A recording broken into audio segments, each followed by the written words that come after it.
What's up, junkies? Welcome back in for another edition of Pigskin Junkies. I'm Michael Larson, the big brother Jared Larson, here to preview the Coastal Division in the Atlantic Coast Conference, a.k.a. the ACC. So, we're here to talk about what Jared deems the what conference, Jared? The non-Clemson conference. The non-Clemson conference. The non-Clemson division, yeah. The JV. This is the JV league. The ACC stands for All Clemson Conference. So, for those of you who don't know, that means we're going to be previewing Miami, Virginia Tech, Virginia, North Carolina, Duke, and Georgia Tech in that order. So we're going to open up with the Canes because they open up the college football season here in Orlando at Camping World Stadium against the Florida Gators. We heard what Torrey Gurley thought about this Miami team. I will not repeat what he said, but Manny Diaz taking over the helm of, I'm joking, just saying that. By saying I'm not going to repeat what he says, I'm trying to get you to go listen to our SEC East podcast, okay? I was going to say, listen to the other one. Yeah. If you want to know what he says. Yeah. He says great things. It wasn't like he said anything bad. But anyway, I'm backtracking. Manny Diaz taking over for Mark Richt, which that was just a whole weird scenario in and of itself. I feel like I could talk for hours weird, on that. This Miami team who's struggled at the quarterback position, looking like Tate Martell is going to continue to be the quarterback entering his sophomore season. Everyone was singing his praise the couple games in, and then all of a sudden everyone hated him. So this team finished 7-6. They got 6 returners on offense, 6 on defense. Jared, you were the biggest Miami fan I've ever known growing up until I met the Kramer family. Miami 8.5 win total. This team has no swag. The only reason that their total is 8.5 is because they do not play anyone. I mean, they got Florida, and then really not a whole lot going on in this division. It's tough. It's Manny Diaz. I've heard a lot of great things about him as a coach. My question is, what is he taking over? The fact that Mark Richt just threw his hands up in the air and walked away, to me, says that there's something stinky in here that I'm not privy to. Whether that's internal unrest from a program's perspective, or Rick doesn't want to work anymore, which means he wasn't working and recruiting kids here. There is such a wealth of talent in Southeast Florida, especially given the heritage of University of Miami over the last, let's call it 30 years. I'm shocked that they haven't been able to develop consistent perennial powerhouse. So, they had that good year, the turnover chain thing. That was all founded on mostly defense and smoke and mirrors offense. I think Tate Martell's all right. But I think the 2019 version of Miami will look a lot more like the 2018 version than the 2017 version. I agree. I think if you look at this schedule, after this Florida game, if you're confident in them beating Florida, I think you can you bet the over, because I think then you believe that this is a team that can really run the table and make their first ACC championship game. That would be correct. I don't think they've still been, which is absolutely unbelievable to me. Especially in this division. Yeah. So you got Florida, and then you go at North Carolina, Bethune-Cookman, Central Michigan, and this isn't LaFlavor Central Michigan. This is a very different Chippewa team. Bye week, then you play Virginia Tech, which I would kill to watch one of those old VT games. Miami VT, those were a lot of fun. A Virginia team on a Friday night who's coming off of a bye. Those are good ones when they're in the Big East. Yes. At Pitt, I think is a win. Florida State, I just don't know what they're going to be, and that's at Doak Campbell. Louisville, I don't think is that good. I think that's a win. FIU, they're playing at Marlins Park. I guess so. On the nothing Butch gonna get them. Yeah. Butch gonna get them in that game. Nothing like playing on the graveyard of the old Orange Bowl, where the city of Miami just decided they wanted to tear down a very historic building and build a monstrosity. But and then at Duke to end the season without Daniel Jones, I think that's a win. But we'll get into Daniel Jones later. I'm kind of sad I don't get to talk about him. So, Jared, we'll go gun to your head on Miami, because I think that's really all people care about. Over 8.5 over. Yeah. Over. Okay. Dang it. You're supposed to say under. Now, Jared's favorite coach in all of college football, legitimately. Like, I say this a lot, but seriously, Jared, a huge Justin Fuente fan, entering his 4th season after taking over old Frank Beamer and Beamer ball at Virginia Tech in Blacksburg. Dong, dong, dong, dong, dong. I'll try and play Enter Sandman right there. Their number is 8 for the Hokies. I'm going to go under. So we're assuming the rest of the segments are gun to your head under. Josh Jackson transferred at the end of last year. He's now at Maryland, if I recall correctly, with Mike Loxley. And this is Bud Foster's last year coaching the defense. So he's been doing that, I think, almost going 30 years now. They got 10 guys. Is it 10 back on D? Yeah, yes, 10 back on 10. Defense. So they're gonna play some ugly games because I don't think they're going to be scoring a ton of points. Despite the fact that Justin Fuente is a great head coach. So 8, let's go over, because I like seeing him win, and I think Bud will keep him in games because it's the last stand, and he's got 10 guys coming back on defense, so they should have a good grasp of his system and be able to shut down what is a pretty pedestrian set of offenses in this conference. I mean, they're non-conference. I mean, they play Notre Dame, which it salvages a little bit, but Rhode Island, Old Dominion. Furman and Old Dominion. Yeah, I mean, that's... Old Dominion is actually pretty good. Yes, they are. But Virginia Tech should still win that football game. Yes, no question. Virginia's drawn everybody on Fridays, which is kind of crazy. Maybe they went full like high school and just are playing their games on Fridays. I think I'm going to side with you actually on this one too, Jared. And we're going to go full Mike and Mike here. But I'm not going to bet this, but I'm going to watch this Virginia Tech team a lot, because I think there's a lot of potential moving forward with this roster. Because I mean, I know they're returning 10, but most of them are sophomores and juniors.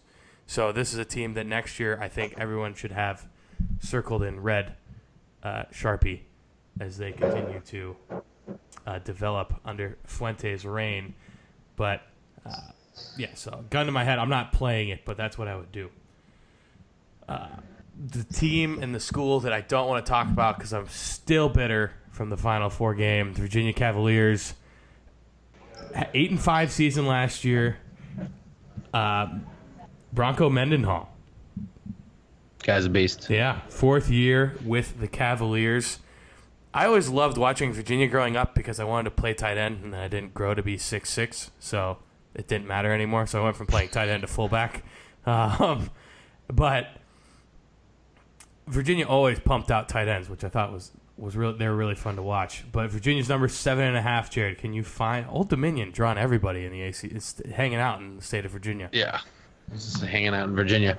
I'd probably play over here because I like the coach a lot. I think this team's getting a lot of pump, which always scares me anytime it's widely disseminated that they're going to outperform whatever it is their market number is. Tough stretch. Liberty on this calendar, on the schedule. Keep saying on the schedule. Sneaky. And they got to go at Notre Dame. Florida State's coming in there. So tough schedule, I think, for Virginia. But again, I love Bronco Mendenhall as a coach. I think they'll progress from where they were last year and at a minimum maintain. So they've improved every year since he has been there. And so I think that will continue, meaning 8-5 is kind of the floor, and then number 7.5. So I'll play over. I'm going to go under, not playing it, but I'm going to go under. I do like the word sneaky fitting in with New Liberty head coach Hugh Freeze. Interesting how you threw that one in there. Betty sneaky said. I love pizza. I think you got Florida State, Notre Dame. Florida State, the thing is they have the talent, and I think because they're playing them early, the team's going to be motivated. Where if Florida State comes out of the gate slow and then they caught them late in the year, I think I'd have that as a win. But I think talent-wise, Florida State's good enough to steal a win there. So I'm not confident enough in that. Years at Liberty for Hugh Freeze, over under 1.5. I think it's going to be over because I think he needs time to... I think he needs like 3-4 years for him to be like, all right, I'm running a clean program. You guys can hire me again. Like, I know it's horrible, but I can think, be hired. Yeah. Yeah. It's the It's the Art Briles I think someone will scenario. jump at him sooner than that, but Yeah, I mean, 1.5 is probably a bad number. Maybe 2 or I would 2.5 say would two be a would better probably number. be, yeah. Because so 1.5. I mean, you're saying essentially 1 year, unless he left halfway through the season. But I don't think you do that. I still think the craziest thing is that he literally went to Liberty because a guy messaged him on Twitter saying, "Yo, dude, you should go coach at Liberty." Well, Micah, let's be clear. Hugh Freeze is not exactly charting his own courses a lot of places. He's swept up by the tide of indecision and impressionability. So, speaking of knife in the drawer. speaking of uniforms, the Pitt Panthers officially going back to their sweet. throwbacks with the yellows and royal blue. I think is a good look. But Pat Narduzzi, 5th year. I remember growing up when Pitt was good. I know that sounds horrible, but I mean this team hasn't had any hype around them. There's no talent. They all go to Penn State. Yep, which they do play at Penn State September 14th, which will be, I'm sure, a bloodbath. We'll talk about Jarrett's other, I wouldn't say it's his favorite coach, but a guy he tends to watch in Franklin and the Penn State Nittany Lions. But opening against Virginia, I think that's a loss. They play the Bobcats, which I think it's, a quick side note, I think it's stupid that Ohio State's trying to copyright the word "the" or whatever the heck they're doing with that whole deal. It's like, okay, guys. Yeah. You're not that important. Big game. They get a host, the UCF Knights, which I think will be a loss. But I mean, this is a UCF team that's had their number for the past their last 2 meetings or such. Yep. So I think you look at this schedule. Just blown the doors off them. Yeah, 6 is the number, and I am not finding that anywhere. Yeah, I don't see 6 wins here.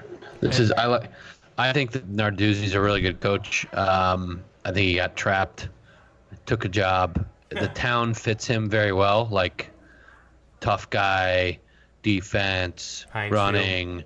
Like, yeah, I mean, cool. But all right, dude, you're a college program. You play in an NFL stadium that nobody cares about. You have no kids that go to your school, and you can't keep the talent that's in the city of Pittsburgh to come play for you at Pittsburgh. Yeah, They'll go to Penn State State or they go to Ohio State. So you're just not going to be successful. You're going to grind. You'll see that they beat Miami, whatever it was 2 years ago. You're going to see those like high-end grinder deals because has a really good defense. But this isn't a team that's going to be winning double-digit games with any type of regularity. This is a middling program. I think Micah alluded to. It's kind of sad because they do have a very rich tradition, and they're just in a pullback right now. Yeah, I mean, the only thing that lives on from this historic program is, I mean, the last great person to come out of that school is Larry Fitzgerald, and all anyone talks about is how the guy's a fossil in the NFL.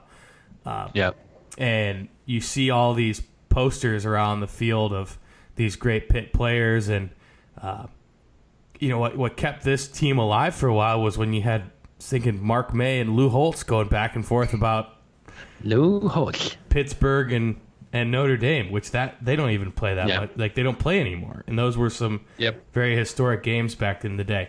Coming out of retirement, Mac Brown, yuck, trying to coach. Geez. He's back in the Tar Heel blue, trying to take this team to I don't know where, to being good wherever without Larry doing Fedora something didn't illegal. Take them. Yeah. UNC's number's 5. I mean, they got Clemson. That's one of their draws. App State, Jared and I have mentioned before, that's no slouch either. South Carolina to start the season, I think that's a loss. Miami, a loss. At Wake Forest, win. App State, win. Yeah, I mean, maybe. Yeah, Clemson loss. Yeah, it's not. Georgia Tech should be a win.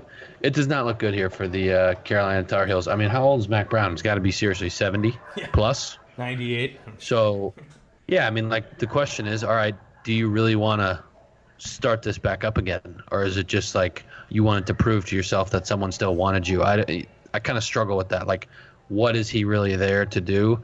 Is this like a Mark Richt thing where he's just like, yeah, I'm back and kind of whatever, and then see you later? or does he want to actually try and build something? So this is not a team that I'll be playing in either direction. I'll be watching pretty closely that South Carolina game, but then also as they start to perform throughout the course of the season, I think I want to know if that culture has been changed by him or not.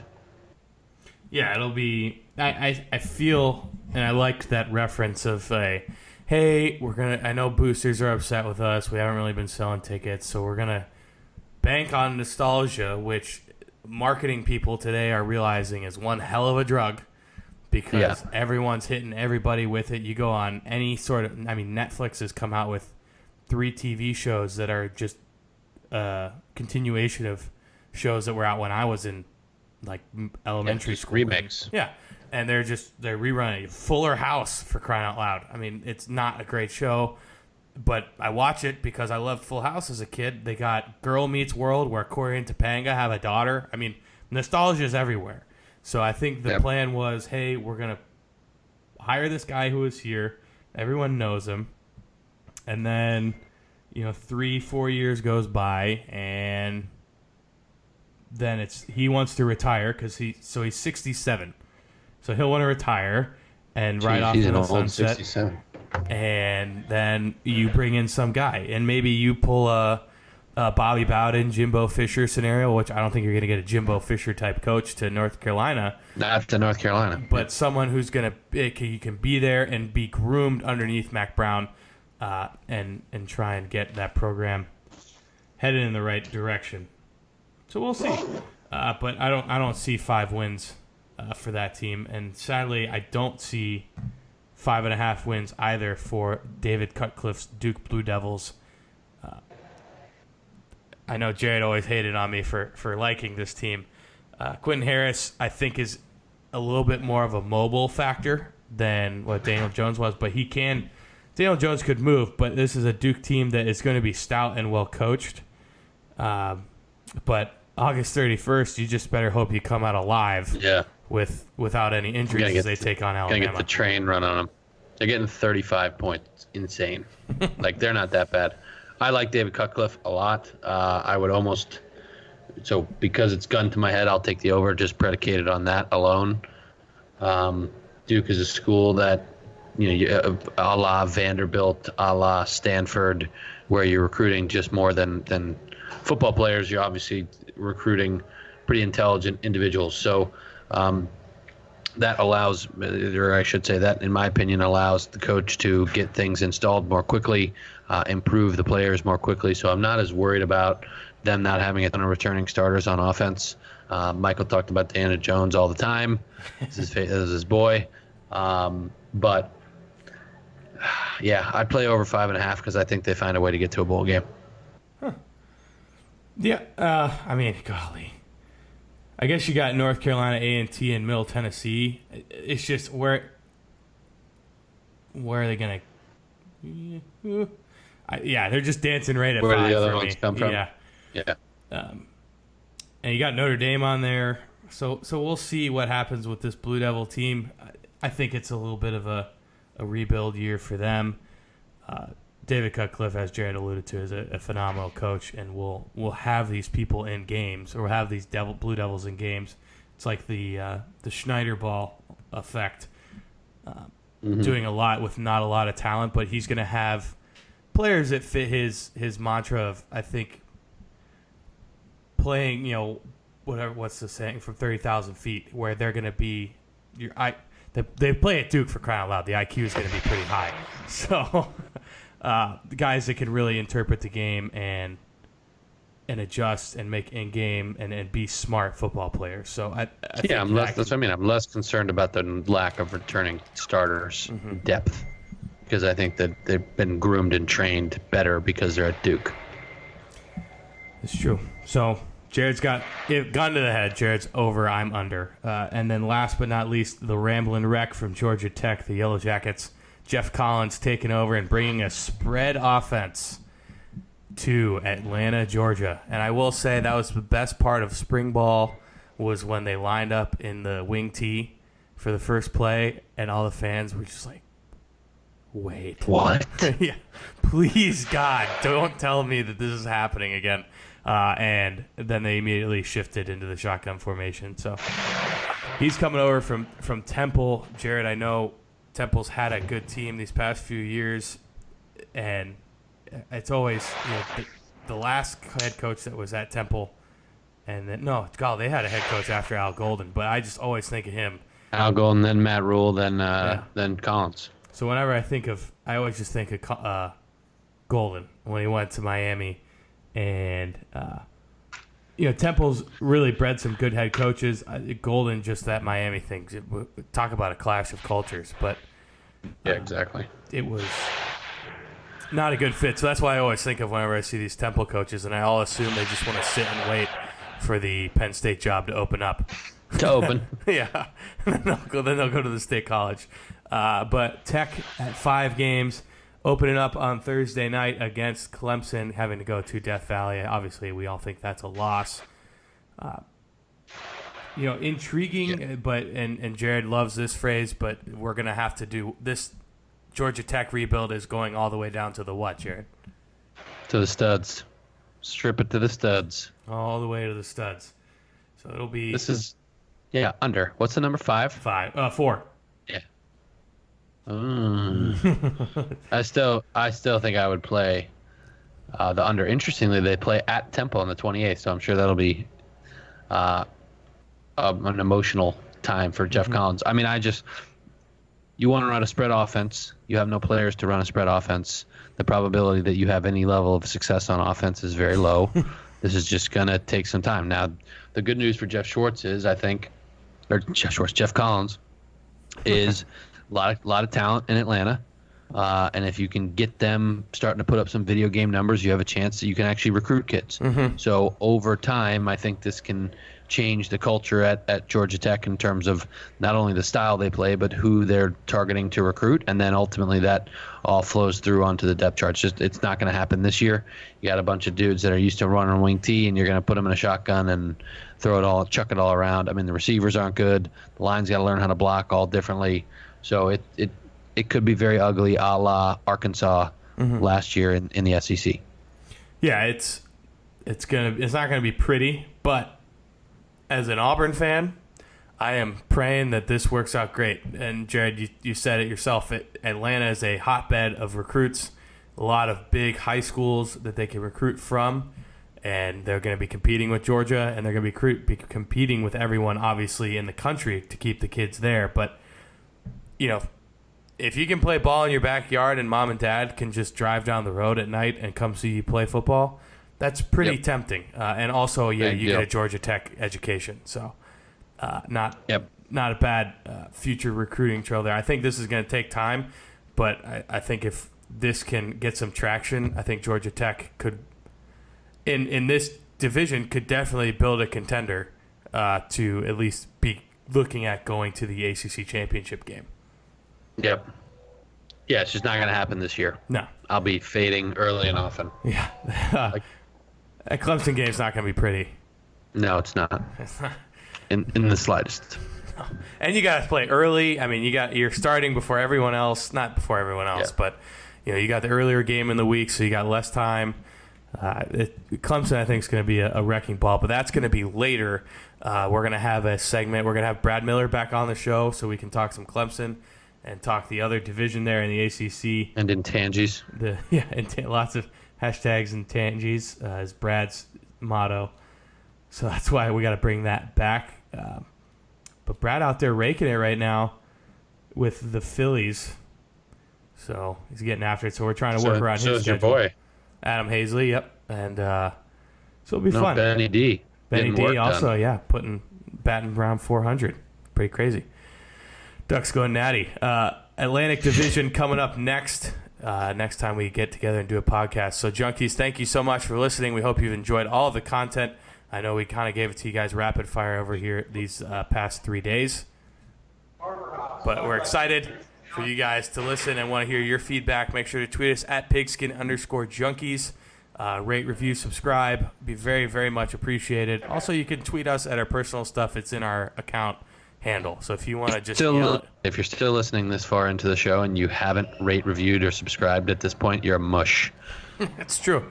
You are a mush, and we don't like you, but we love you. So keep coming back, please. We need you. But for myself, Michael Larson, the big brother Jared Larson, we are out of here. Jared going to be, you'll probably have seen some of his tweets from Vegas, so we'll catch up with that. Him and Scott, we got some NFL stuff coming down the line. We're out of here, junkies. See ya.